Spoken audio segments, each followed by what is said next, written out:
el lodo, que era la plataforma, dice, pareciera que ellos no se sienten cómodos, ¿ahí qué podemos hacer, no? Y entonces ya vinimos con una serie de ejercicios relacionados a lo que podía estar pasando en materia de adaptación al cambio, ¿no?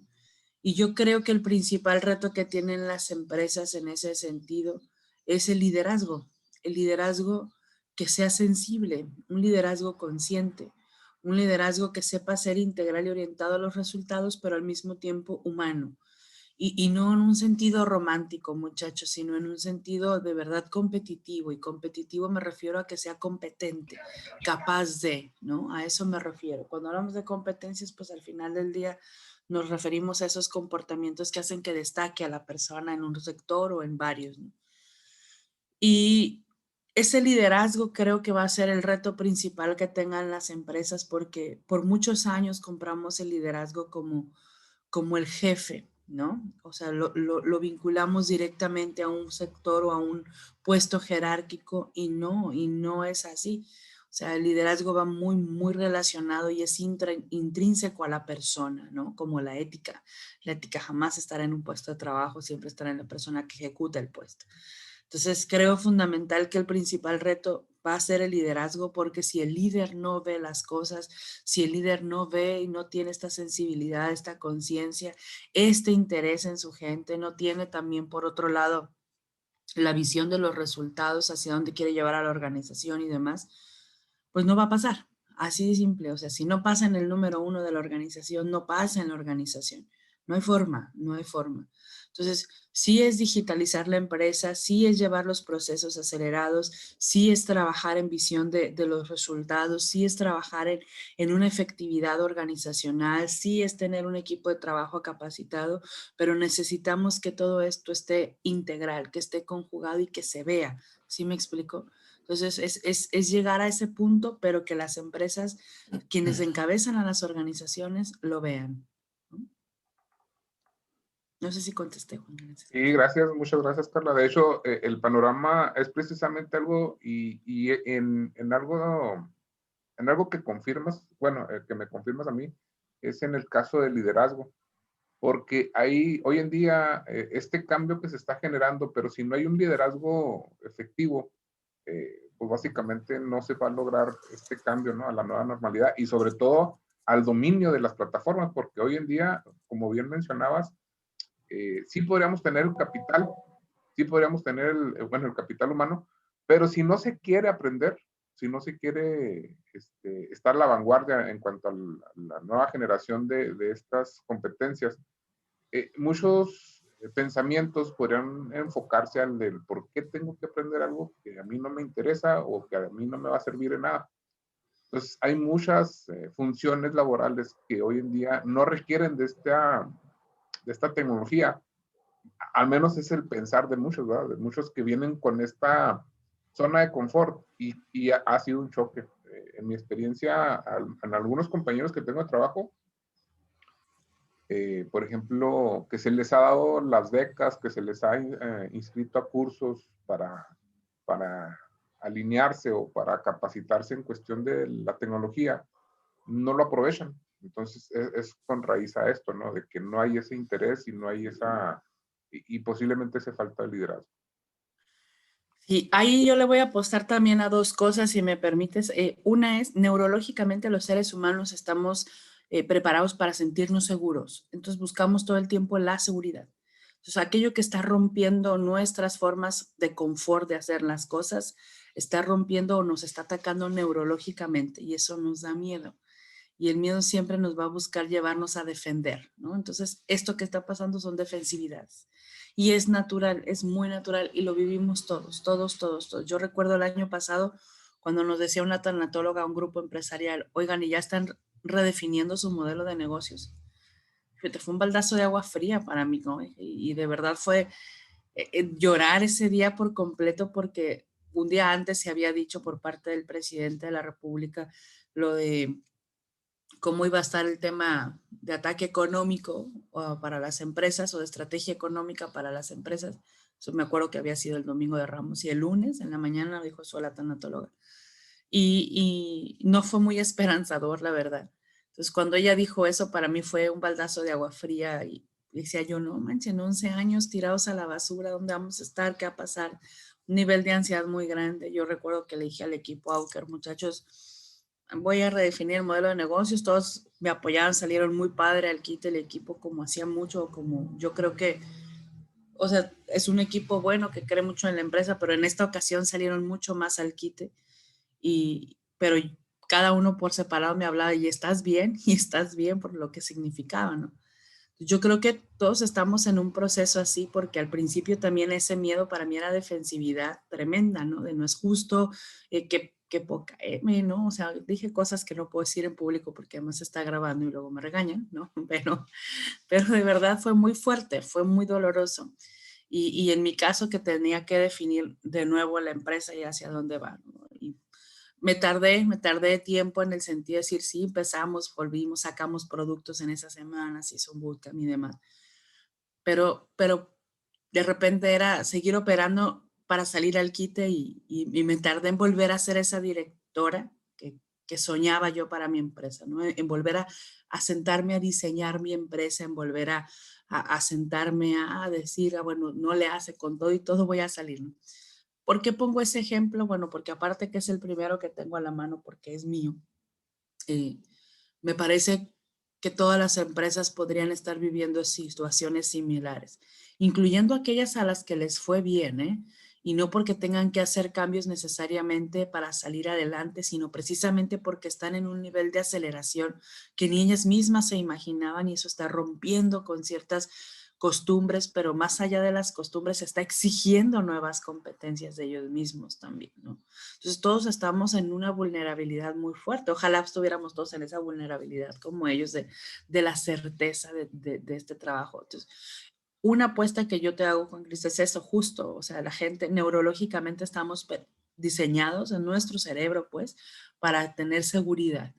Entonces, esa parte del miedo, cuando la gente siente que algo la hace incompetente o la expone, le genera miedo, porque además nos metemos con su estómago y el de su familia, ¿no? Siente que puede perder su chamba. Esa es una. Y bueno, la otra, vi que abriste el micrófono y ahorita te digo la otra. No, dale, coméntame. Ah, no, ahorita, precisamente eso de la seguridad. Y va muy tomado en la mano entonces también de lo que es la resistencia al cambio. ¿Eso te provoca la resistencia al cambio? Sí, sí, porque, bueno, los expertos en la parte de neurociencia y de psicología, de hecho, en realidad, hablan de cuatro etapas de duelo en materia que pueda darse en cualquier duelo. Y el cambio siempre, aunque el cambio siempre es muy constante, el cambio siempre representa nuevas formas o cosas diferentes a las que estamos acostumbrados e implica acciones diferentes que nos hacen sentir vulnerables. Entonces, este cambio genera duelo, ¿me explico? Todo, no solo este en general, ¿no? Genera un duelo y entonces viene esta parte de negación, ¿no? ¿Y por qué? Y así no va a pasar, no me va a pasar a mí, ¿no? Luego viene la defensividad, esta parte de defensividad, no, pues es que yo pensaba que así era, es que yo sabía hacer las cosas de esta manera, ¿no? Después viene una aceptación. Esta aceptación dice, bueno, pues ya no me queda de otra. Y al final del día viene la adaptación, que es cuando ya fluye mucho más fácil la persona. Las personas normalmente nos catalogamos, por así decirlo, en personas reactivas o proactivas. Las proactivas tardan menos en este proceso. Todos pasamos estos procesos, pero las personas proactivas tardan menos en este proceso. No porque no lo vivan y digan ellos conscientemente, voy a salir adelante. Y no lo voy a hacer y voy a tardarme 3 días en esto, ¿no? O sea, no es así. Sin embargo, sí traen mucha orientación a la solución, bueno, sí, ya pasó esto, ahora qué sigue, ¿no? Y no es que no les duela, es que están orientados a que a cambiar ese duelo, ¿sí me explico? A cambiar ese sentir, esa emoción, ¿no? Ayer estaba yo en un bootcamp, su servidora participo en un organismo empresarial, y ayer estaba yo en un bootcamp y me tocaba la conducción del evento a mí, ¿no? Durante 2 días. Entonces traía yo la conducción y traía a la presidenta del organismo acá sentada enseguida de mí, yo acá y acá enfrente a la gente y luego todo el equipo virtual. Traíamos un show y luego tuvimos una situación de logística muy fuerte Y entonces el equipo estaba muy frustrado y entonces estaban hablando de no es justo, porque hicieron esto, esta parte no estaba diseñada así, porque salió y acá la presidenta de soluciona, ¿no? Entonces yo veía acá un equipo frustrado recibiendo y yo en medio de la pantalla estaba muy estresada, de verdad fue muy desgastante. Pero por el otro lado, el oriéntate a la solución. Entonces, son los dos ejemplos. Y no es porque uno sea más valioso que el otro, para nada, sino que al final del día funcionaban de forma diferente hacia el objetivo, ¿no? Funcionaban hacia el objetivo. Entonces, yo te diría cuando estés con tus equipos de trabajo, o les diría a todos, cuando estén con sus equipos de trabajo, ¿cuál es ese perfil que tienen? O sea, ¿qué es lo que le está doliendo a tu equipo? Y yo le decía a la presidenta, sí tenemos que ser más humanos. Y más humanos no en el sentido de dejar de ver la solución, sino entender qué es lo que le está doliendo al equipo que tanto trabajó por esto, ¿no? ¿Qué es lo que realmente le duele? Y si ya lo que le duele es el ego, pues entonces ya tomas una alternativa para dirigir al equipo otra vez, ¿no? Pero entiende qué es lo que le duele y ese es el liderazgo consciente, el liderazgo humano, ¿no? Ese es el liderazgo que cuando empatizas, vuelves a conectar con tu equipo y vuelves a caminar junto con tu equipo. Entonces yo les decía esta parte de la neurología, de ser neurológicos hacia la seguridad y decía, bueno, estos perfiles proactivos o reactivos. Y por otro lado, está la parte del framing, la comunicación, el enfoque de la comunicación, ¿no? ¿Cómo comunicamos esta parte? ¿Cómo comunicamos lo que estamos queriendo decir, lo que estamos queriendo compartir? Eso es muy importante. O sea, si yo llego y le digo a mi sobrina, no te tomes un refresco porque está muy frío y está muy helado y la Coca-Cola tiene muchísima azúcar, y nosotros a 45 grados acá, 50 grados de temperatura, y de verdad la Coca-Cola sabe deliciosa, porque aparte por el agua sabe delicioso de verdad. Entonces le digo, no, porque no quiero, porque está mal que lo hagas, ¿no? ¿Sí me explico? Pues ella va a decir, yo sí quiero, yo sí quiero, yo sí quiero, ¿no? Y probablemente escondida se lo va a tomar, pero porque yo le estoy negando de esta forma. Pero si yo llego y le digo, oye, bueno, aquí tómate esta limonada, ¿no? Y le escondo la Coca-Cola. No le estoy quitando la coca directamente, pero le estoy dando una alternativa de solución. ¿Sí me explico? Esta parte del framing es uno de los ejes que manejamos como economía del comportamiento. La economía del comportamiento es una línea de la economía que utiliza mucho la parte de la psicología en el sentido de decir, los seres humanos no somos racionales todo el tiempo, ¿no? En realidad la neurociencia dice que somos seres emocionales el 100% del tiempo, pero nosotros como seres humanos tenemos una capacidad de raciocinio que rápidamente nos lleva a racionalizar esa emoción. Pero justamente basados en eso viene este tema que es el Behavioral Economics, que de hecho en el 1996, alrededor de 1996 y 2002, un psicólogo por primera vez se lleva el Premio Nobel de Economía, basado precisamente en sus estudios de economía del comportamiento. Nosotros lo que hacemos en Nauker es justamente estrategia de economía del comportamiento para la efectividad organizacional, ¿no? Todo lo que hacemos con relación a las empresas va hacia eso. Y justo esto del framing va relacionado a cómo compartir la comunicación, cómo comunicar de forma efectiva para el logro de un resultado, o sea, pensando en cómo funciona nuestro sistema automático del cerebro en procesar la información, ¿no? Entonces, si cuando yo llego y le vendo a alguien este trabajo de la capacitación, pensando en que lo tiene que hacer, pensando en que su chamba es por esto, en que te va a beneficiar y demás, y la persona está en otro ejercicio que es un duelo, pues ¿qué es lo que tengo que comunicar realmente? ¿Qué pasaría si yo lo que le comunico en realidad es la certeza de su trabajo a través de la capacitación, ¿no? Tengo un cliente acá en Culiacán, Grupo Premier, ellos desarrollaron un programa que se llama Estrellas Premier. Y Estrellas Premier es, hace cuenta que todo lo que es capacitación les brinda estrellas a los colaboradores. Entonces tú tomas tal capacitación y tal capacitación te da 3 estrellas. Esta otra te da 5, esta otra te da 1 y da capacitaciones técnicas, capacitaciones soft. Tienes que tener tantas estrellas mínimo para aspirar a un nuevo puesto de trabajo. Eso hace que las personas que quieran tener el crecimiento inmediatamente están capacitándose, buscando, ¿no?, los actos de voluntariado y todo, están buscando las estrellas. y se están formando, están participando activamente y demás, ¿no? Entonces, para poder aspirar a esos puestos tienen que tener un tanto de estrellas. Y las estrellas en ejercicios de capacitación técnica, capacitación soft y programas de voluntariado, ¿no? Programas de responsabilidad social. ¿Y qué crees que está haciendo la empresa con eso? Está filtrando a la gente con eso, simplemente la gente que sí quiere estar, la gente que no quiere estar, la gente que quiere crecer, la gente que se quiere quedar en el puesto, ¿no? Y al mismo tiempo está fortaleciendo su cultura de trabajo.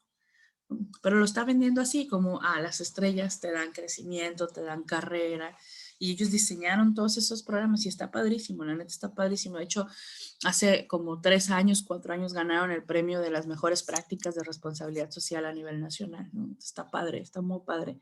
Y es un framing, nada más es un framing. Estos ejercicios se hicieron también, el Banco Interamericano de Desarrollo hizo un ejercicio así con los niños para que dejaran de comer comida chatarra en unas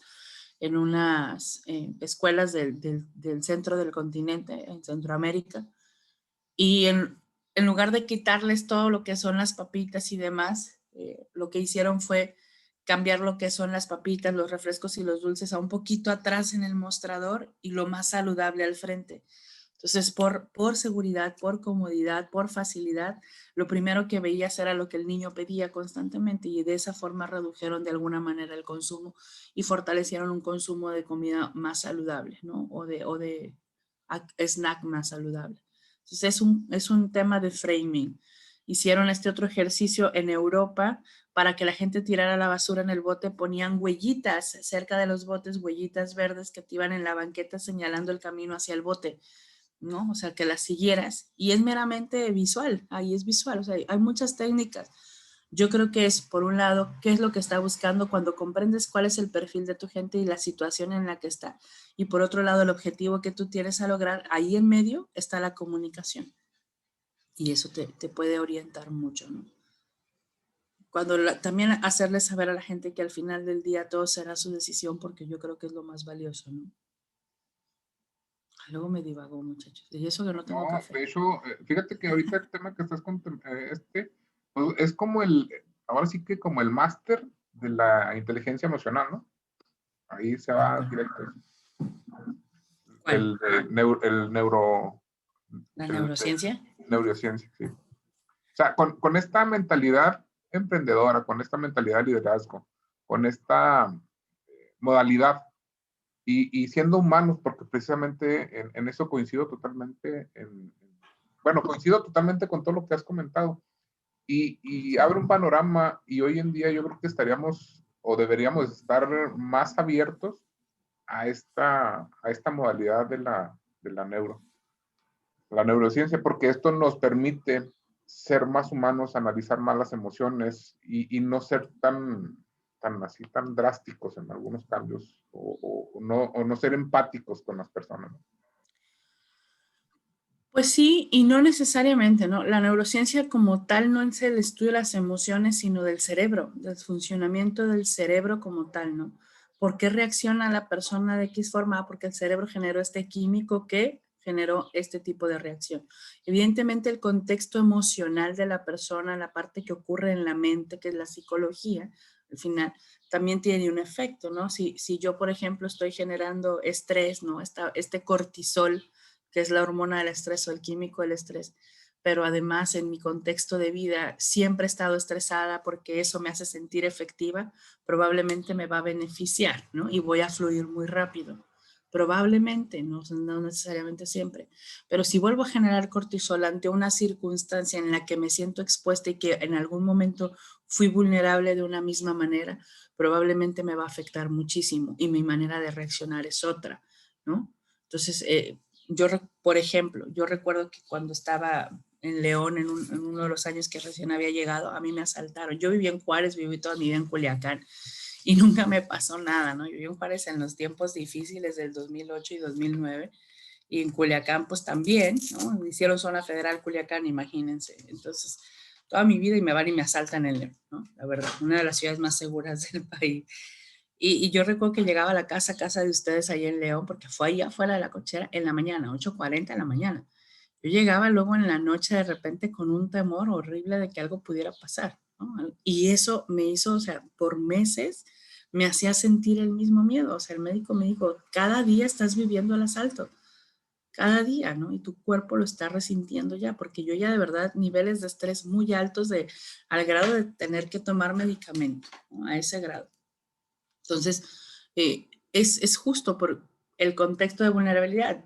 Volví a Juárez en algún momento de trabajo, por temas de trabajo tanto con el TEC como con una empresa, y yo era feliz, o sea, porque mis amigos de Juárez y Juaritos, y vámonos al Paso, y luego y de ahí vamos a bajar a Chihuahua, claro que pasé por las dunas yo feliz, y a Samalayuca tenía que llegar también a comprarme mis quecas, ¿no? Entonces por ahí en Villahumada, entonces claro que yo era feliz, o sea, y no tenía miedo de estar yendo, me explico, pero mucha gente decía, ¿cómo que te vas a ir de Juárez a Chihuahua en carro?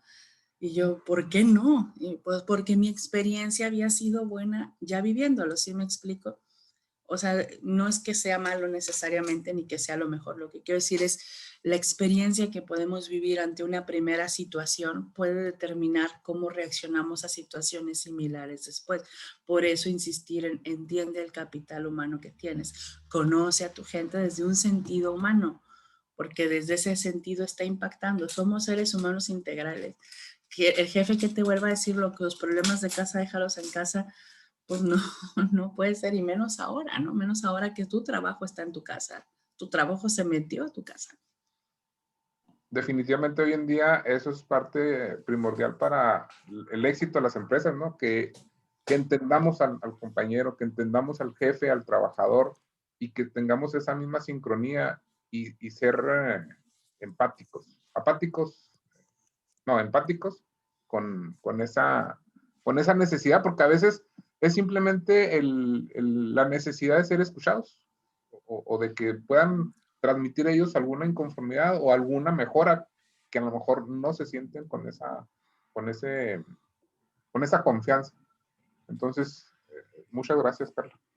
A ti, gracias. Es abrir oportunidades y espacios y canales, nada más.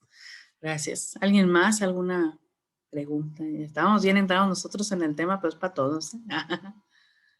Así somos los norteños luego. Bien arremangados, decimos, ¿no? ¿Qué más? No, ya no hay, ya me voy, Oscar.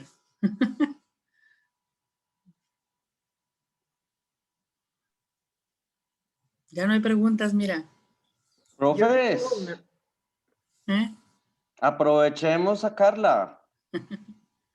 Yo tengo una pregunta, Carla. Aquí, por Gracias. ejemplo, en gobierno nosotros pues estamos muy atrasados en cuestiones de tecnología. Todavía mandamos oficios, así de que te los sellan y te los reciben. Y pues casi todos nuestros trámites son presenciales. Y creo que ahorita con esto que pasó, pues nos volvimos todavía más ineficientes, porque pues todo es presencial. Es muy difícil entrar o sea, que te atienda una dependencia. Pero es todavía más difícil, como decía Juan, hacer entender a la gente que tenemos que mudarnos a las nuevas tecnologías porque no quieren aprender.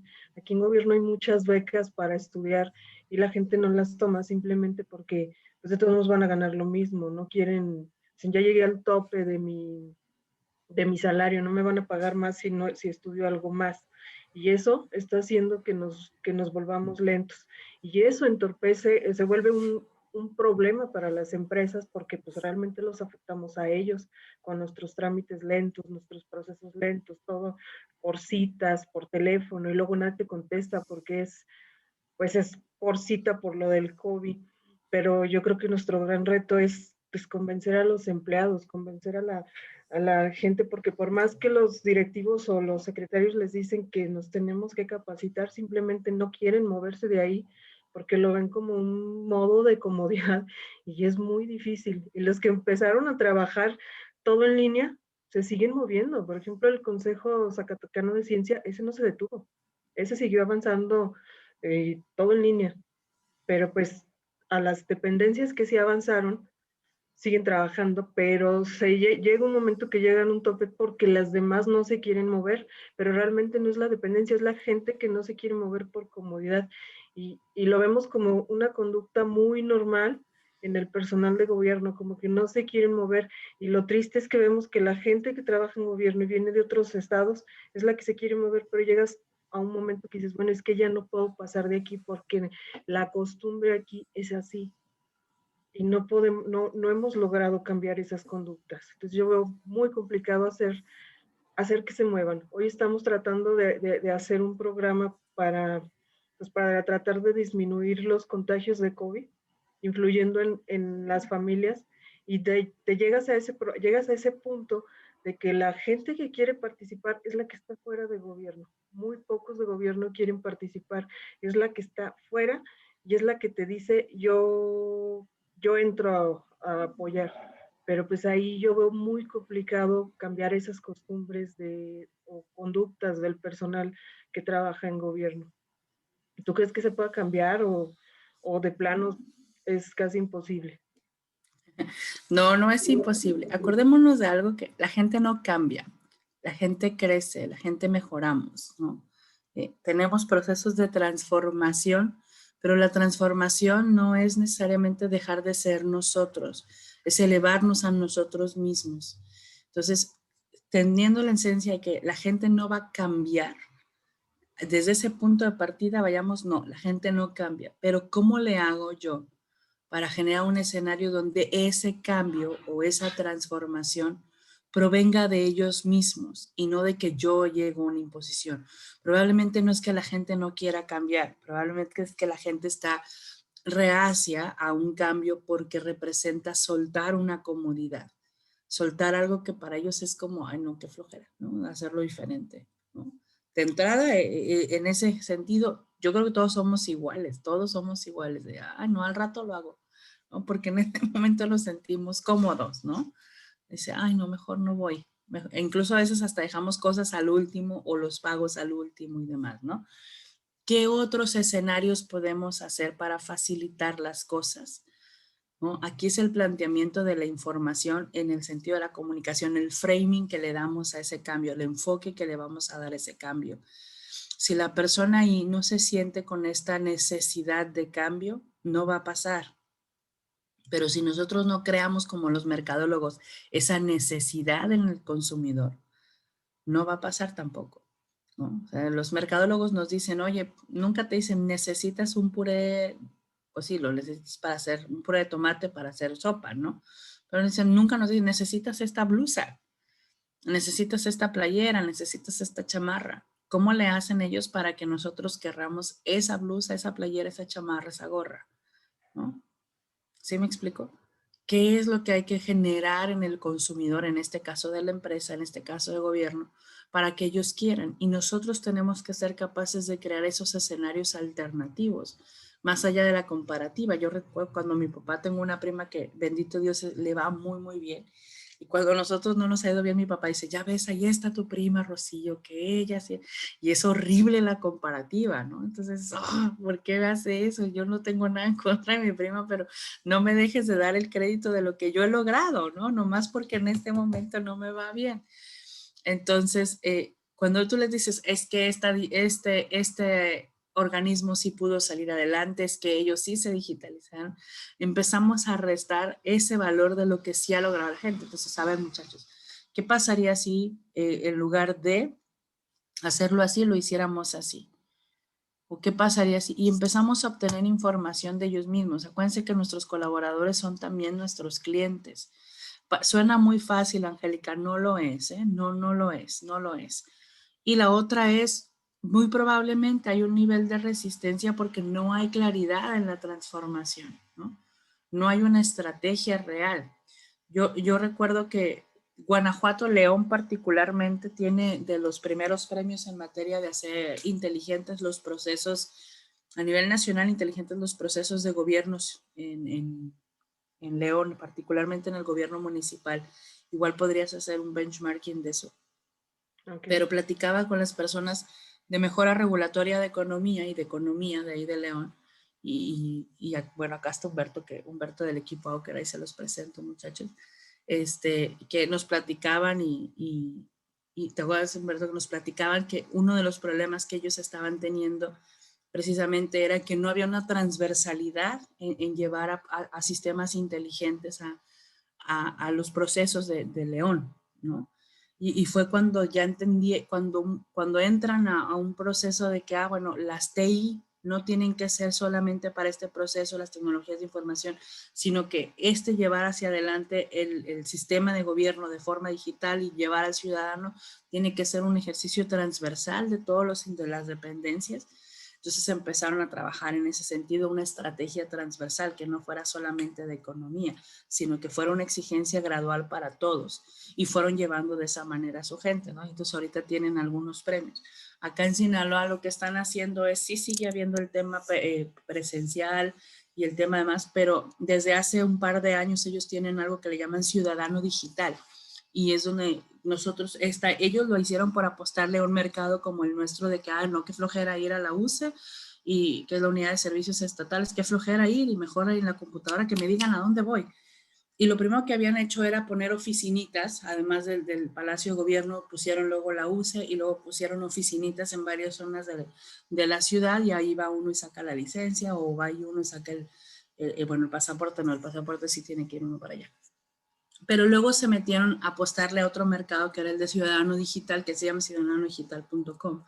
Te metes y ahí ya yo veo ya cuánto debo de mis placas, cuánto debo del carro para hacer el canje de placas, todo eso. Me explico, para volver a solicitar la renovación de mi licencia, la del predial, todo está ahí, todo está ahí. Entonces le están apostando en ese sentido a un mercado que quiere eso. Y eso vino de hace 2 años. Afortunadamente les fue bien con eso ahora con la pandemia. Pero ellos empezaron a apostarlo al mercado externo, de tal modo que la obligación es cuánta gente, la data que les arrojaba, cuánta gente se está metiendo por Ciudadano Digital, y entonces se dieron cuenta de que la gente ya empezaba a dejar de ir a la UCE, y entonces fue una reestructura de cuánta gente necesitamos en cuanto a el tema de atención. ¿Qué significa esto? Significa que eso al mismo tiempo vulnerabilizó a los equipos. Es decir, bueno, aunque muchos equipos están con sindicatos y demás, ¿no? La reestructura sí se da, se tiene que dar con todos los acuerdos. Es decir, no puedo mantener un puesto solo por mantenerlo porque eso me hace ineficiente, salvo que así lo decidas y entonces eres ineficiente.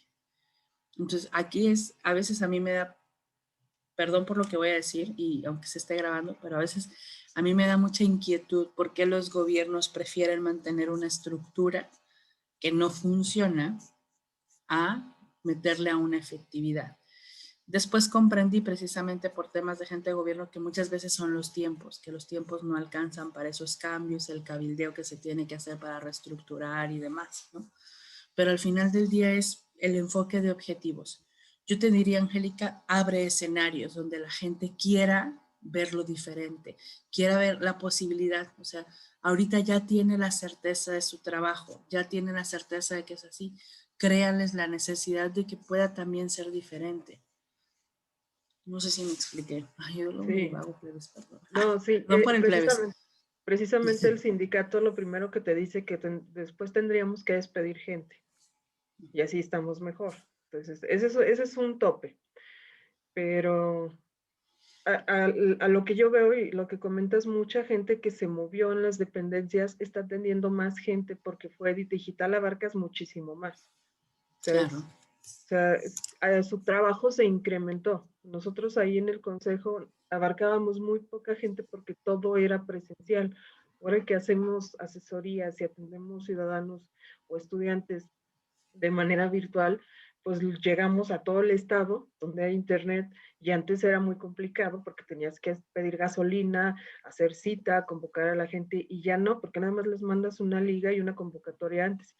Pero ese tema del sindicato sí te detiene muchísimo porque ellos lo primero que ven es que van a desaparecer puestos. Y digo, tristemente, pues eso va a pasar tarde o temprano, porque nos seguimos quedando atrás y nomás vemos cómo todos los demás estados siguen creciendo. O sea, vemos nuestros vecinos Aguascalientes, Guanajuato, San Luis Potosí, que se están moviendo y nosotros no, pero nosotros lo vemos en el área de que hasta los mismos sectores, por ejemplo, el minero ya se está digitalizando. Ellos ya van, pero muchísimos años más adelantados que otros sectores que siguen trabajando como trabaja el gobierno. O sea, ellos ya no nos necesitan, ellos ya están haciendo todo digital porque no lo pueden hacer de otra forma. Y pues es triste ver, y dices, bueno, política y cabildeo es cierto. A veces te topas con mucha gente que te dice, no, no me voy a mover y así me voy a quedar, porque tendría que discutir con la gente que tristemente me va a dar y me va a apoyar en las próximas elecciones. Entonces el gobierno se queda parado y no se mueve. Yo creo que es una orientación a objetivos y a lo mejor no nos vayamos hasta las cabezas porque entendemos que sus intereses son otros, pero vayámonos directamente al ciudadano de pie o al colaborador de pie, ¿no? Que sí está mano a mano con los procesos y funciones, y en ellos hay que despertar esta inquietud, porque hacia donde se va a mover esta masa, por así decirlo, van a tomar las decisiones aquellos que encabezan.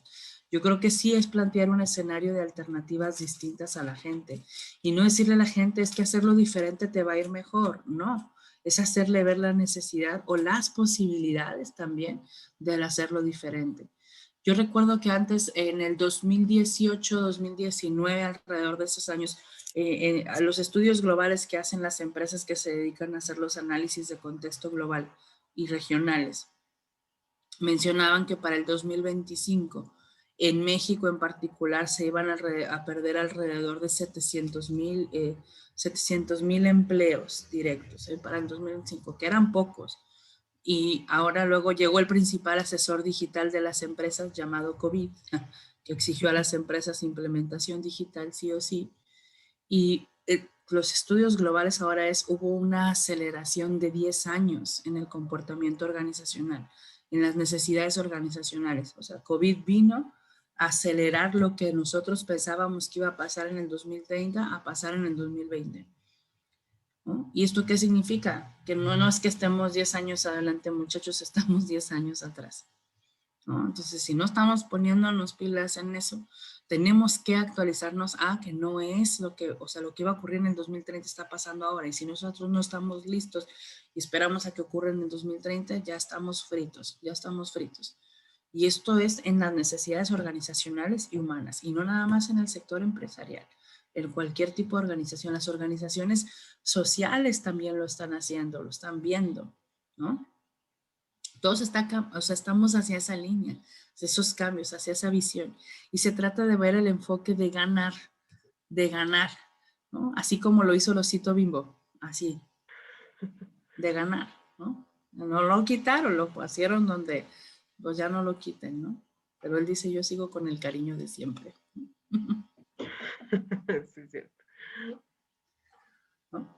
No sé si te sirve, Angélica, la información. Sí, de hecho sí hemos logrado mover gente que no es precisamente el secretario y participa. Han sido jefaturas, incluso auxiliares, que ellos están trabajando y pues a lo mejor el jefe no lo quiere hacer, pero ellos sí lo hacen.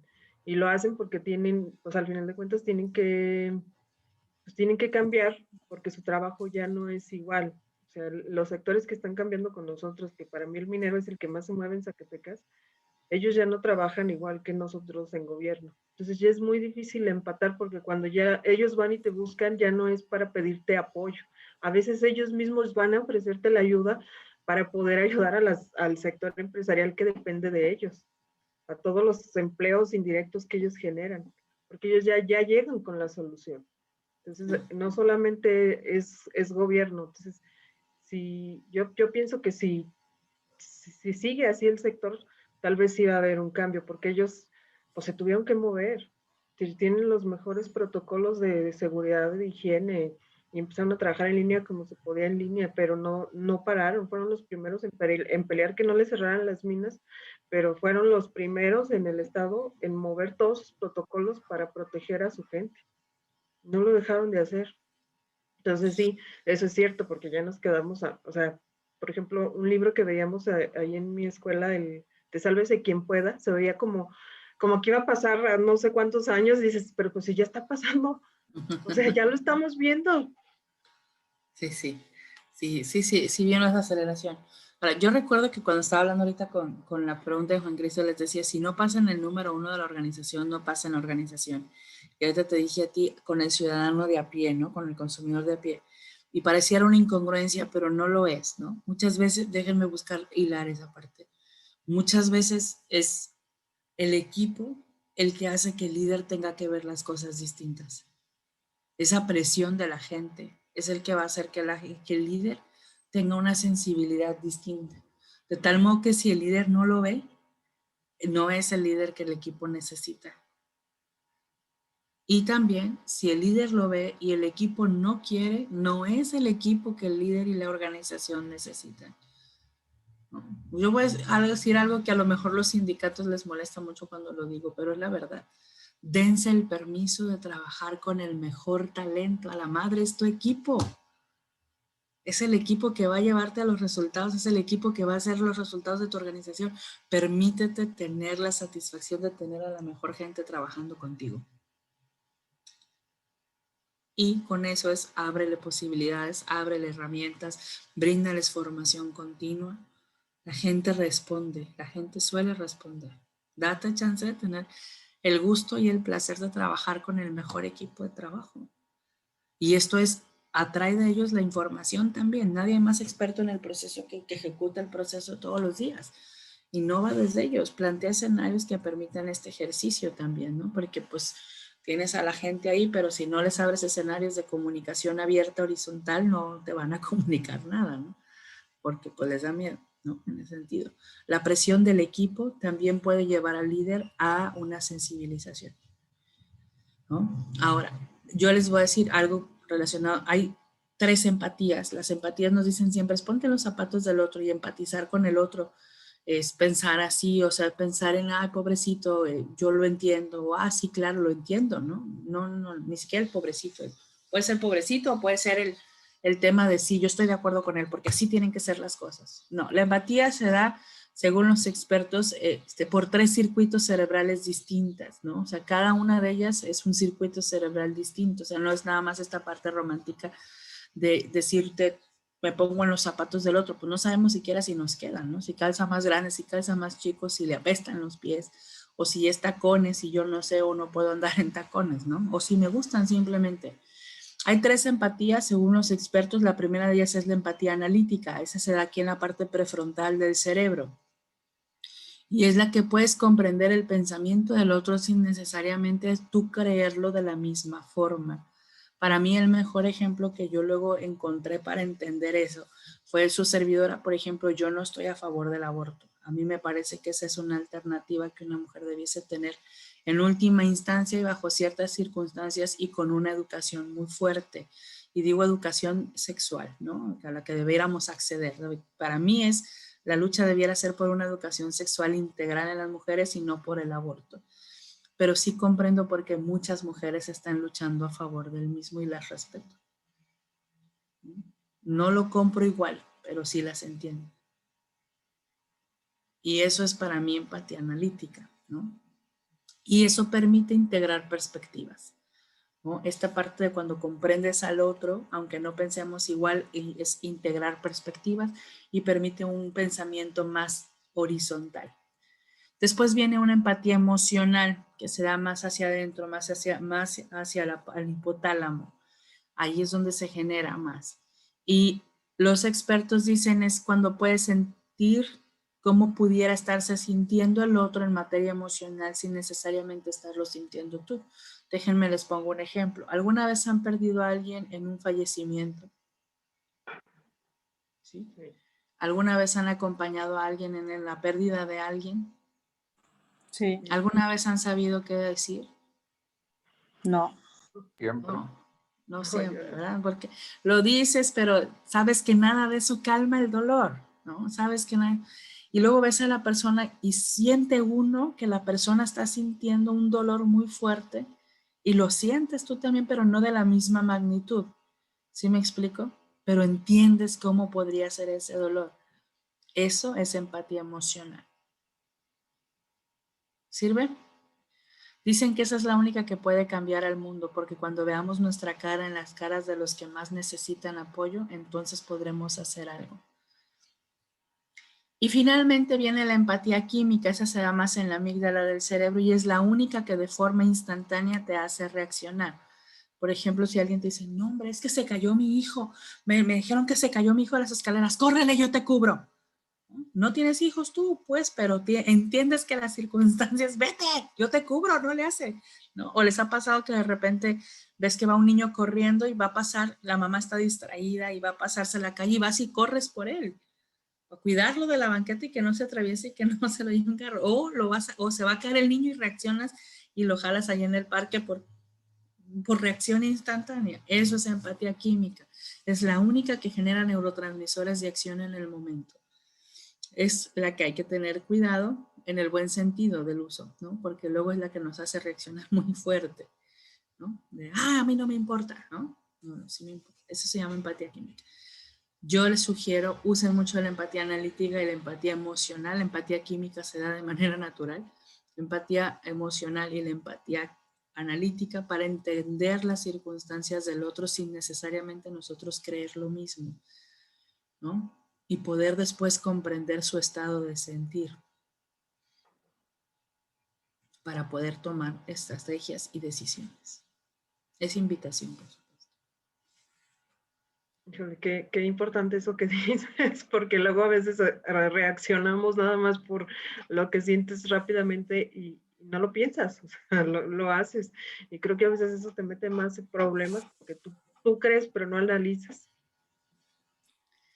Sí, es analizar también, ¿no? Y a veces creemos que la empatía la tienen que hacer con nosotros, ¿no? Nosotros también podemos ser empáticos con los demás. Sí. Muchas gracias. A ti, ¿alguien más? ¿Alguien más? ¿Alguna pregunta?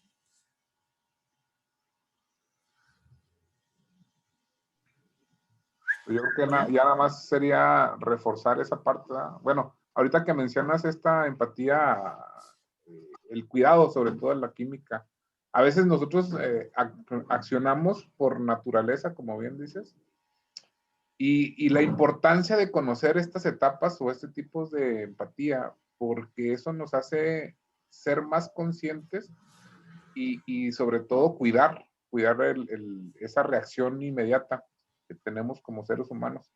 Y es muy cierto que cuando nosotros accionamos de manera inmediata, puede haber repercusiones muy, muy, muy graves.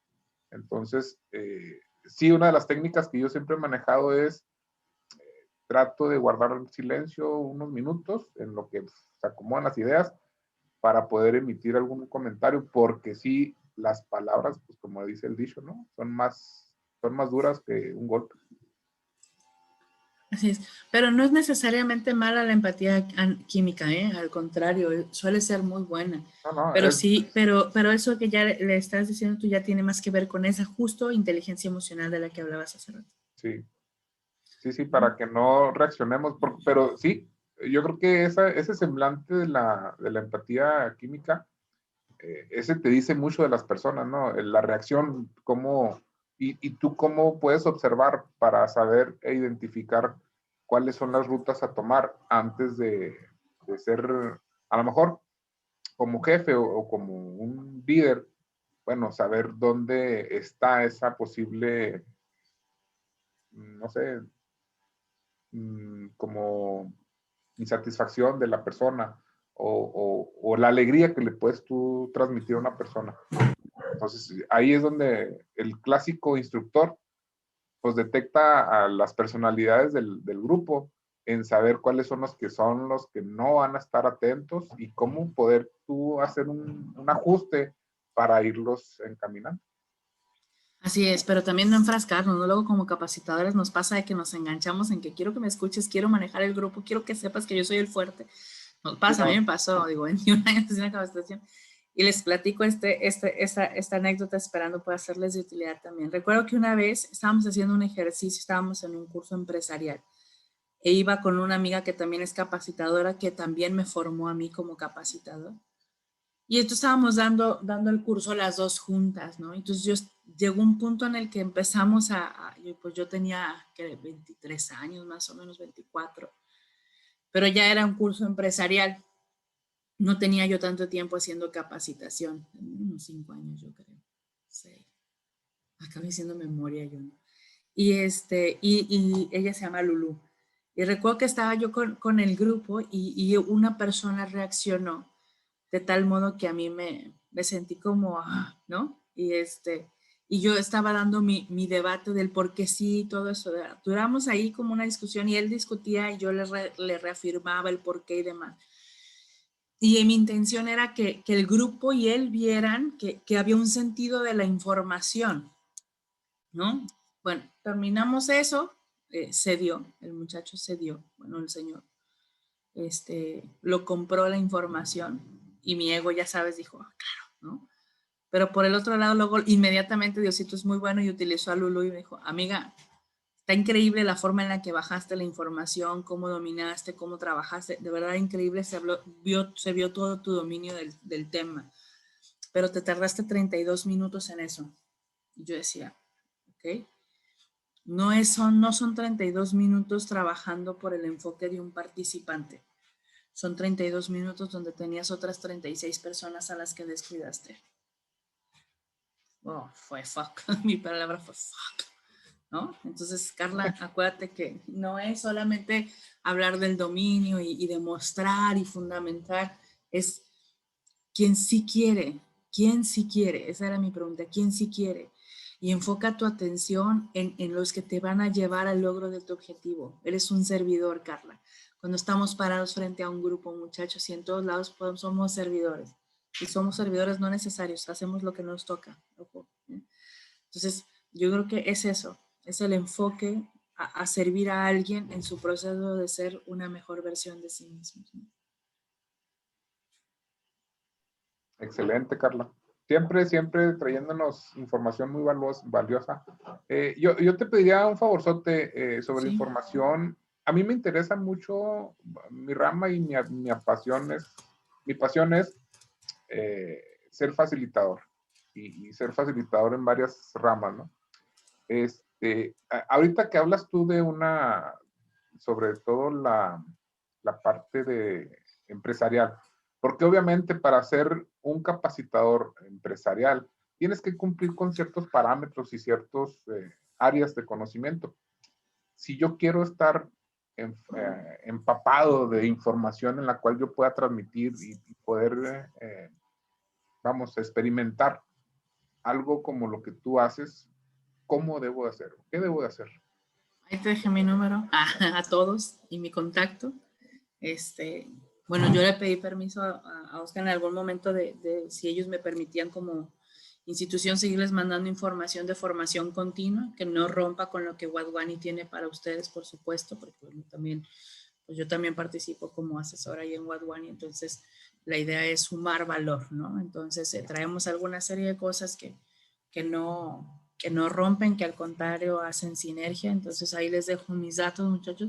Yo sé que la vez pasada les dije que les iba a mandar la liga de la conferencia y ya cuando le marqué a Fernanda, que es la chica con la que yo estoy más en contacto, me dice, es que yo no tengo acceso a ellos y yo, toda estresada. Pero bueno, ya era tarde según yo para hablarle a Oscar. Pero bueno, muchas gracias también por el espacio. Ustedes que están en la facilitación, yo quisiera decirles 3 cosas, si me permiten, ya nada más para cerrar, porque sé que mañana es su día último, y son mensajes que a mí me dieron como capacitador.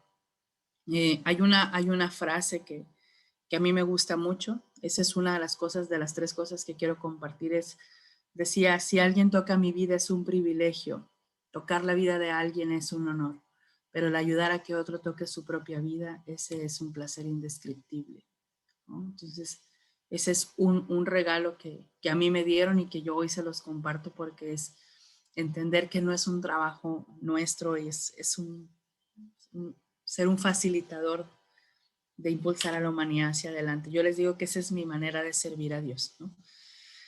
La otra es, tengo un amigo que ahora era capacitador y ahora está en el cielo, y era capacitador de muchos de nosotros como capacitadores. Entonces, que Jerry Camacho nos pudiera decir, lo hiciste bien fregón, ¿no? Era como el wow.